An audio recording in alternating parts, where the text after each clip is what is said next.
Hello Virgo. So we are going to go ahead and get started. I have prayed over the cards, shuffled them, asked that each of you receives at least one message. Again, this is for a large audience, so not all messages are necessarily going to resonate with you.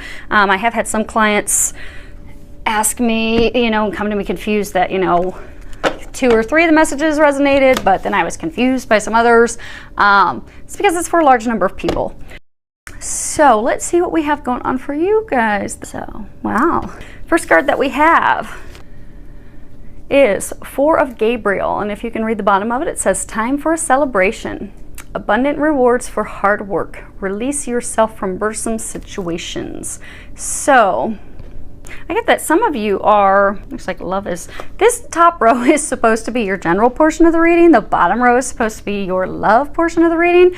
But it looks like love has taken over a big chunk of your reading, which is good news because it appears that some of you are actually going to be getting married or getting engaged, or you're going to be moving things forward with the person that you're going to be marrying, being with long term. And for some of you, this is indicating that you've come to a culmination of a completion of a lot of changes. So I'm getting that a lot of you have been, you've really been putting it in the past few months. There's been a lot of changes which have made you somewhat guarded because there's just been so much that's been going on at once. But the angels are letting you know that now's the time for celebration. You've worked really, really hard.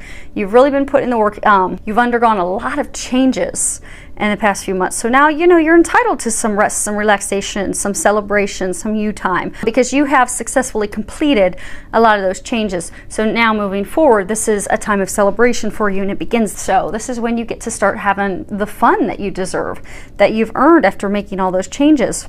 And I do get for some of you, those changes are going to be bringing about like financial abundance. So for some of you, you're going to get a promotion at work, or you may be changing companies and be getting a substantial financial increase. Next card we have is Knight of Ariel, and the bottom of it says, there is so much to accomplish. Make a very detailed plan, being watched over by someone kind. It's funny, how they were just talking about finances, how some of you are going to get more pay. If you look, the angel that she's kneeling down, she's actually in a treasure chest of coins. So again, they're commending you on all the great work that you've done, and they're reminding you to, because I get a sense that some of you, you've been really struggling because there's been a lot of changes at one time, and it's been really overwhelming, and it's just kind of stalled your activity, stalled even your momentum to want to move forward. So I think for some of you, it's not even just been changes in one area. So it's been, changes at work, on top of changes in your love life, changing partners, ending things with one partner, potentially beginning new things with another partner. Or for some of you, it's, you've been having things go on with like a soulmate connection that's been off and on for so long. And it's just all these changes at once, the back and forth, the off and on. It's just really worn you out. And for some of you, it's almost made you want to give up, or it's made you very guarded and defensive. But they're commending you on a job well done. You're there. They're wanting you to renew your action now, to get out of that stalled space and start moving forward. He's on the horse, and he's looking to the future. So yeah, they're encouraging you to get that motivation again. They're saying a number of you, it's really stalled out because it's been a very trying time going through all these changes, but you're reaching the light at the end of the tunnel now. So they're wanting to, so this is to let you know you are at the end of that. You are completing that. So now it is time for you to have renewed action because your dreams are coming true. You are starting to have the financial abundance. You're also starting to have the abundance in love. Those hopes and dreams that you've been having, that you've been working so hard for, are coming to fruition. So they're saying to not give up and to think big, because I get that some of you, it's just been so many things at one time. It's just really kind of beat you down and made you kind of just give up. But they're saying don't give up, and don't allow all these changes to make you think small, because what they're saying is a number of you have gone through so many changes that it's almost made you think that, okay, maybe my hopes and dreams aren't really going to happen. That's just too much. That's not in the cards for me. But it is. They've had to break away things and change things in order to open up the path for those dreams to come in. So they're encouraging you to start thinking big again. because you've got things, you've got blessings, you've got things to celebrate. So it's time to have a renewed activity, renewed action, renewed motivation, renewed excitement, joy, and to start thinking big and have faith that those things are happening, because they are happening. Now, for those things to turn around, the next card we have is from Archangel Michael's deck, and it's guarded and protected. And if you can read the bottom, there's a prayer that says, "Thank you for protecting my loved ones and me, ensuring that we're safe and that all of our needs are met. I now accept your help gratefully and gracefully, knowing that it's right for me and all others to accept heavenly assistance." So again, it's coming back to that, you know, you've been really, there's been so much at one time, so many things changing at one time. It's just really worn you down. It's beat you down because you're going through major life changes right now, and it's left you feeling vulnerable. It's left you feeling stuck, immobilized, and this is just reminding you that you are being watched over. And it's okay for you to let down those defenses, because some of you have put up defenses at work. Some of you have put up defenses with your loved ones. Some of you have put up defenses with a new potential love that is a long-term love interest of yours. For some of you, it's going to be the person that you're going to end up marrying. So they brought you this far. They're saying they brought you this far. They said that you have weathered the storm. You have made it through everything. You're coming out in the sunshine now. It's time to put your sword down, because having that sword up and having your defenses up are going to keep these amazing blessings from coming in. And that's all you need to do. It's very good reading, because there's nothing saying that you still have healing to do. They're not saying you have to healing or anything that you have to do. They're saying it's time for you to celebrate. It's time for you to remember that you are worthy of those hopes and dreams. Don't allow the storm that you have recently weathered to kind of dim your candle, dim your hopes.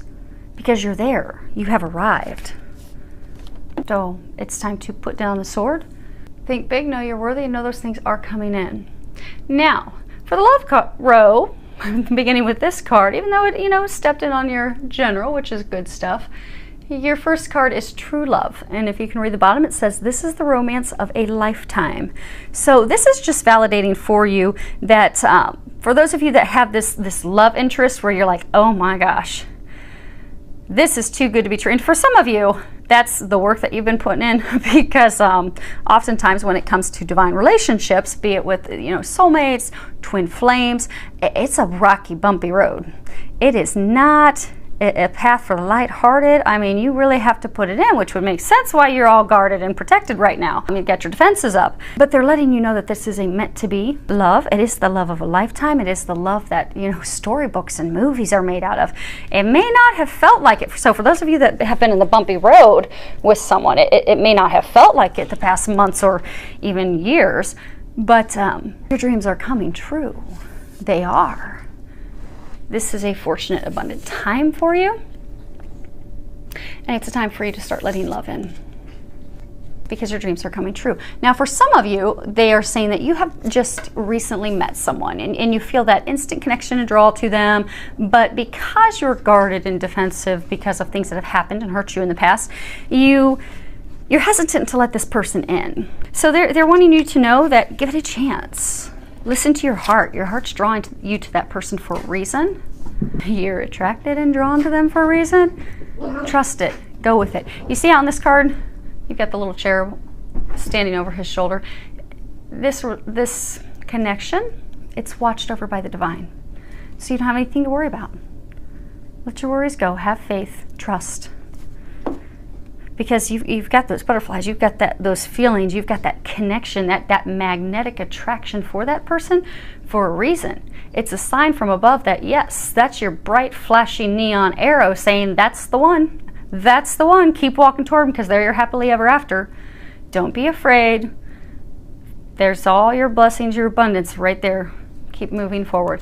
And if you read the bottom of this card, it says you attract romantic love by enjoying the moment fully. So they're saying for some of you, okay, for those of you in a relationship where you've had the turbulent times for a while, it's affected your marriage, it's affected your relationship, and it's negatively affected it. And because of all the stressors, and they're saying for a lot of you, it wasn't even stressors related to your lover. It was external stressors, but then it affected the connection with your lover, and it caused a lot of conflict. and hostilities and arguments. So they're encouraging you to let down those defenses, bring that spark back. And the best way to do that is to find joy in things of life again. Go and enjoy time together. Take a walk in a park. Take time to smell the flowers, smell the roses. Have a picnic in the park. Go spend some time together to put the attention and focus on each other again, admiring and appreciating each other's beauty and what you value in each other, the things that brought you together. Sparking that love back, because they're saying with just a little bit of effort, you'll light your relationship on fire again, and it's not going to take much effort. Literally, it could be having a picnic in a park with just the two of you, and you'll light that flame, and it'll be sizzling, and you'll be having fireworks everywhere. So they're encouraging you to do that, because I'm getting a sense there's a number of you that have been going through that, and you just don't even know how to improve things with your loved one, with your husband, your wife, your long-term partner. Again, just kind of giving up after all the frustrations. They're saying don't give up. This isn't something to give up on, and it's not hard for you to fix. It's really not. Now, for some of you that are single, haven't yet met the dream boat of yours yet, you will. But what they're saying is that for some of you that are single, you've had a lot of changes in life. A lot of things are shifting in life to prepare you for that love of a life. And I get for some of you, you know, you're getting the promotion at work, you've got the financial abundance flowing in, but you're really just frustrated because you're like, okay, where's my happily ever after? Where's my dream boat? Where's she at? Where's he at? When, you know, is this ever going to happen? But based off of the laws of attraction, because you're so focused on trying to find that person, and energetically you're coming from a place of lack. So when you're thinking and wondering all the time, am I going to meet them? Am I not going to meet them? You know, you're scouring singles web pages. I get for some of you, you know, you're constantly going to like social engagements and even like bars and outings that you don't want to even go to in hopes of meeting someone.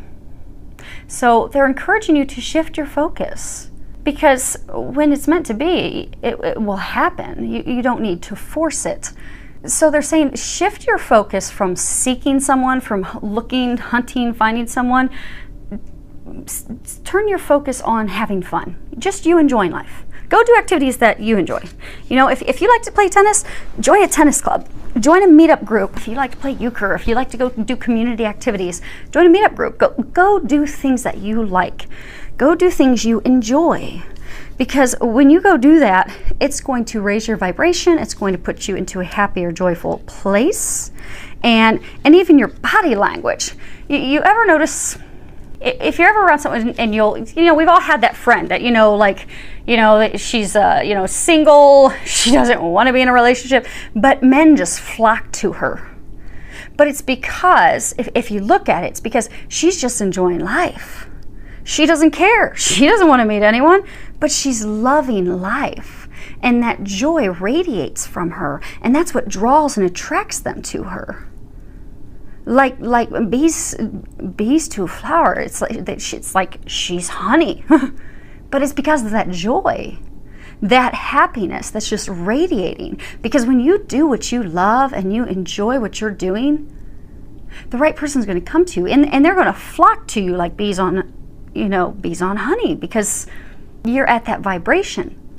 Versus if you're at a place where you're straining and you're trying so hard to find someone, it's coming from a place of lack, and then it pulls your joy out of you. So that joy and happiness, because you're so upset and you're fretting and you're trying so hard, that you're not radiating that joy and bliss. So you're not attracting them as you should. So what they're encouraging you to do is to shift your focus, shift your perspective, focus on you, have fun, go out, play outdoors, plant those seeds, focus on the things you love, and he will come, she will come, you will attract them.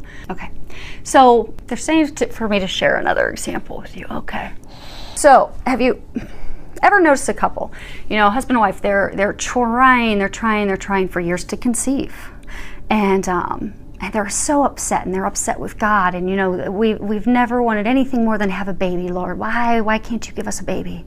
That's all we want. And they try and they try, and it just doesn't happen. It just doesn't happen. And they even try in vitro, and that doesn't happen.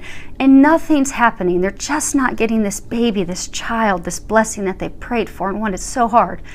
And it gets to the point for some of them, as I've had a number of friends in this situation, and it's heartbreaking because that's what they want more than anything, is to be parents and share the love that they have with a baby, with their child. And yet at every turn it just doesn't work out. But at some point it also begins to pull their joy in life out of them.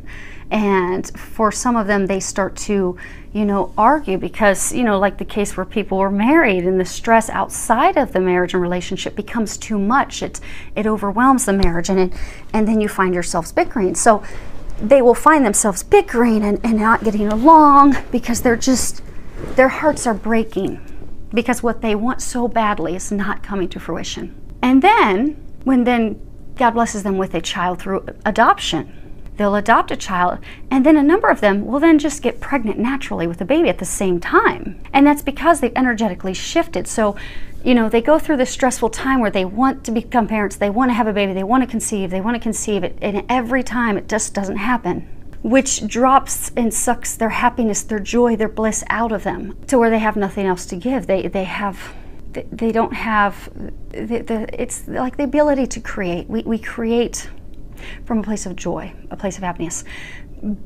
But because they're so focused on that, and they lose the joy and the happiness in other things, it still eludes them. Then they get blessed with a child they're going to adopt. Their happiness, they're joyful, they're excited, and then bam, without any assistance from doctors, they'll conceive because they're back to a happy place, a joyful place. And that's where, creation happens. That's where the magic happens. So that's just an example for you that when you come from a place of joy, when you're happy and you're enjoying life and things as they are and with what you have, that's when you open up yourself to blessings. And in this instance, for those of you that are looking for someone to share your life with, that's when you're going to open yourself up to that, and you will attract them like bees to honey. So, and the last card we have is spiritual connection. This relationship has a connection that goes beyond this lifetime. This is remarkable because I get a sense for those of you that haven't met someone yet, the person that you are going to be meeting is going to be a soulmate connection. This is more confirmation for those of you that have been in this bit of trying relationship with the back and forth, that it is a soulmate, it is a divine connection. For some of you, it's a twin flame connection. And for some of you that, you've got this person, you're afraid to move forward with them, don't want to be hurt like you've been hurt before, move forward. It's a sure bet. It's a sure thing. And it's being watched over. So this is a very magic for you. I would love to hear back from any of you, any feedback that you'd like to put below. It's filled with a lot of love, joy, and blessings.